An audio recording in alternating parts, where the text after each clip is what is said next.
আসসালামু আলাইকুম, আশা করি সকলে ভালো আছেন। তো কালকে এই টপিকে একটা ভিডিও তৈরি করতে চেয়েছিলাম যে রাষ্ট্রবিজ্ঞান ডিপার্টমেন্টে তো প্রিলি সব ডিপার্টমেন্টে চলতেছে বা শেষের দিকে। রাষ্ট্রবিজ্ঞান কালকে শেষ হলো, তো কালকে এক্সাম দিয়ে আসলাম। তো ভাবলাম যে রাত্রে ভিডিও করব, কিন্তু সময় স্বল্পতার কারণে করতে পারিনি।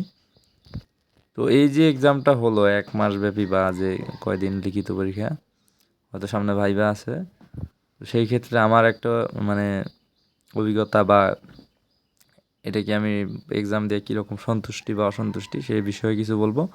আশা করি যারা এক্সাম দিচ্ছেন তাদের এই ভিডিওটা দেখলে কিছুটা কনসেপ্ট ক্লিয়ার হতে পারে। এক্সাম দিলাম তখন তারা এটা মানে একজন টিচার বললো যে জাস্ট একটা রুলস অ্যান্ড রেগুলেশনের মধ্যে যেতে হবে, জাস্ট পাবলিক পরীক্ষা। আমি তখন মনে মনে ভাবলাম যে এটা পাবলিক পরীক্ষা বুঝলাম, কিন্তু তো সনদ তো দিবে না। তো আমি একজনকে বলেছিলাম যে স্যার এটা তো এত করতেছেন, এটা তো কোনো সনদ দিবে না। তো সনদ তারা আমার সাথে খুব রুড বিহেভ করেছে যে সনদ দিবে না, তাহলে পুরো এক্সাম দেওয়ার দরকার নেই, এক্সাম দিতে এসেছো কেন। তো সেই ক্ষেত্রে আমি আর কিছু বলিনি।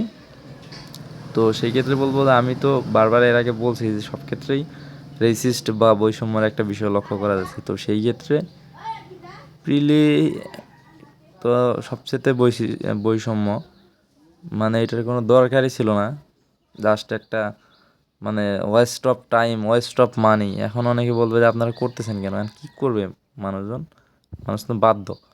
মানে এটা সিলেবাস বা প্রিলি সিলেবাস, এটা কোনোভাবেই কোনো মানে অযৌক্তিক একটা কাজ জাতীয় বিশ্ববিদ্যালয়ে। তো আমি এখানে টুকটাক কিছু আপনাদের দেখাচ্ছি, এই দেখেন।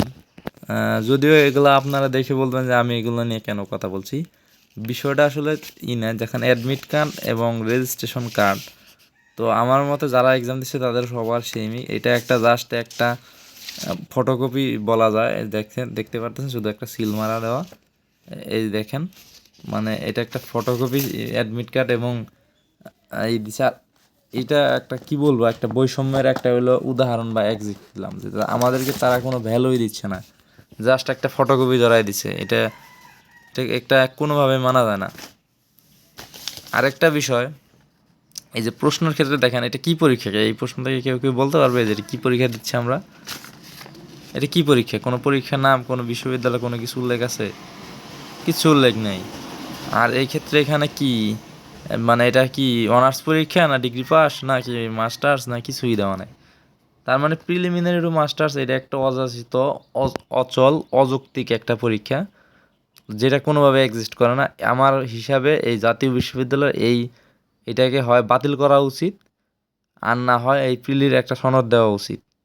আমি জাতীয় বিশ্ববিদ্যালয়ের তীব্র নিন্দা জানাই এই যে এই সিস্টেমের জন্য। তারা বছর বছর মানে আমি দীর্ঘকাল ভিডিও করে আসতেছি, তাদের রিসেন্টলি কয়েকদিন আগে দেখলাম যে মাস্টার্সের সার্কুলার দিয়েছে।